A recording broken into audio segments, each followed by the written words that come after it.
Good morning, everybody. Okay, so what we got is a lot of requests to teach you guys how to cook things a little bit more healthily, to remove the fat, to remove the cream, to remove all those things that we may have issues with, so we can take all of our everyday favorites and make them into something a little bit healthier that you don't have to feel so guilty about eating. All right, we're gonna get our marinade in. Now, according to our recipe, it calls for dry thyme, it calls for salt, it calls for oil, and it calls for granulated garlic. So for those of us who don't know, granulated garlic is just the dry spice version of garlic. We can find that a lot in any grocery store. Any grocery store you go to, you'll find the dry granulated garlic. It's easier to use, and we don't have to worry about a shelf life necessarily with it. All right, so right here, we have a little bit of our olive oil. So there's differences between our different oils, right? So our olive oil is gonna have a different flavor than our corn oil, is gonna have a different flavor than our vegetable oil. All of these are different, and which one should we use for which one? It depends completely on personal preference. It's all up to you guys. We're using simple olive oil because this one is gonna have a much higher smoking point, so it's more forgiving for us. It's not going to burn so easily once we put it inside of our pan. We're gonna add just a drizzle of oil. We don't wanna go overboard with this, just a little bit, just enough to coat the chicken itself. All right, I'm gonna have Lester mix this up for me to make sure that all of my spices and all of my seasonings are all the way around the chicken. So every single bite's gonna have every ingredient, every bit of flavor that we want it to have. And then Lester's gonna walk around and show everybody what it looks like so that you guys can see that everything is evenly coated. This is really important if we want every single bite to taste exactly the same. Okay, so we have to kind of be careful with these buzzwords like healthy or organic or anything like that. Just because it says, oh, super healthy, super organic, no trans fats, all that stuff on the label. It's more of here's how I want to describe it. We're going to have fats that are going to be worse for us and fats that are going to be better for us. With any of those fats, we want to find the best ones for us, so like an avocado oil or an extra virgin olive oil, any of those oils, those first press, really, really good for you. They're really high in the good fat as opposed to the bad fat. But just like with anything, if we want to do our best, we want to watch our portions. So instead of eating an entire cheesecake, just have a slice. It's just this, it's the same thing with oil. It's the same thing with everything. We got to watch our portion size the most. So make our healthy choices, but watch our portion size. That's the most important. Okay, so now we have our pan heating up. We have our saute pan heating up.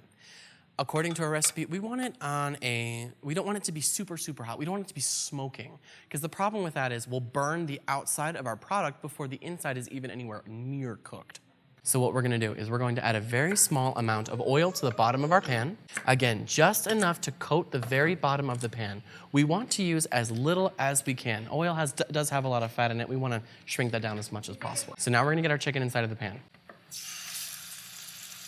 Okay, so what we're looking for on our chicken is we want a nice, beautiful golden brown to appear on the edges of our chicken. And don't worry, we're gonna walk around and show everybody exactly what we're talking about. And it's gonna take just a second so you guys get to smell all of the wonderful smells and hear all of the wonderful sounds. So when we add anything to our pan, if we have our pan on a medium heat, as soon as we add our chicken, our pork, our fish, our shrimp, whatever we add to it, what happens to our pan? It gets cold because we're adding something cold to it. So our pan was a nice medium temperature. As soon as I added my chicken in there, it drops the temperature down. So I turn my heat up to compensate for it.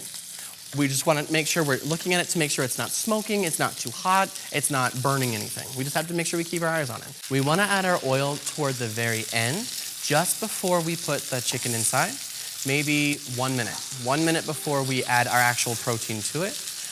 We don't want to overheat our oil because then it has properties that are bad for us. Okay, so as you guys can see, it is still raw on the top, but we have that nice brown line underneath it, and that's what's going to tell us it's time to turn our chicken. Once that brown line on the very edge starts creeping up, that's how we know, oh hey, it's time to flip our chicken. Okay, we're going to cook our chicken on the other side as well. So one way is we're going to follow our recipe, and that is to sear it on both sides, and then we can finish it inside of the oven. The other way that we can do this, if you happen to want to make a soup during the summer and you don't want to turn your oven on and warm up your entire house, what we can do is we can sear our chicken on both sides where it's still raw in the middle.